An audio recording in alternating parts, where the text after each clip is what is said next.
জননেত্রী শেখ হাসিনার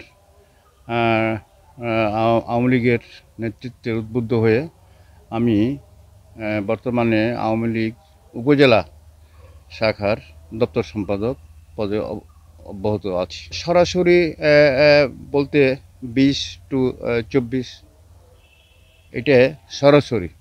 এর পূর্বে আমি সরকারি কর্মকর্তা হিসেবে যেহেতু ছিলাম, তবে সবসময় স্বাধীনতার পক্ষের দলের সাথে মনোসংযোগ ছিল, এই আর কি। আর সরাসরিভাবে জড়িত 20 থেকে এই অব্দ অদ্যাবধি আর কি। অভিজ্ঞতা তো অবশ্যই কিছু কিছু হয়েছে, যেহেতু আমরা শিক্ষিত মানুষ এবং সমাজসেবক হিসেবে আগাগোড়ায় কাজ করছিলাম, শিক্ষক হিসেবে কাজ করেছি।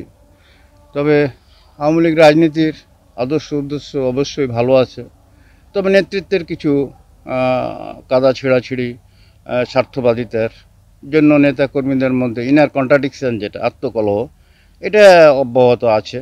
হ্যাঁ, এ নিয়ে সামগ্রিক যে জাগরণটা হওয়া দরকার, সেখান থেকে আমরা পিছিয়ে আছি।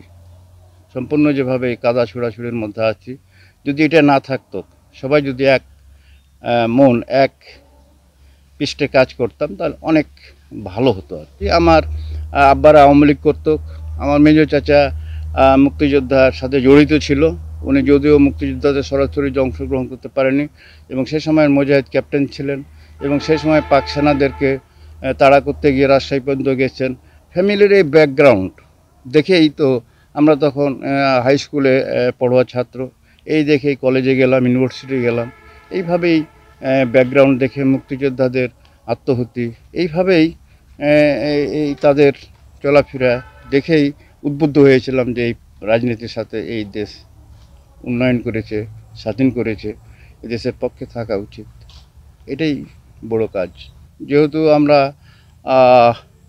আওয়ামী লীগ এবং বঙ্গবন্ধুর রাজনীতির সাথে মুক্তিযুদ্ধের পক্ষের সংযুক্ত ছিলাম, সেই সূত্র ধরেই কিছু কিছু চাপের শিকার হয়েছিলাম, না জানি আমাদের বাড়ি ঘেরাও করবে, ধরে নিয়ে যাবে, এই ধরনের একটা আশঙ্কার মধ্যে জীবনযাপন করেছি আর কি। নির্যাতন বলতে আমরা বুঝি কি, যে কোনো সময় অ্যারেস্ট করতে পারে, কেস হতে পারে।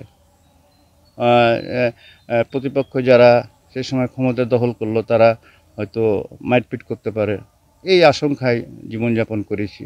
কিছু কিছু হয়েছেও,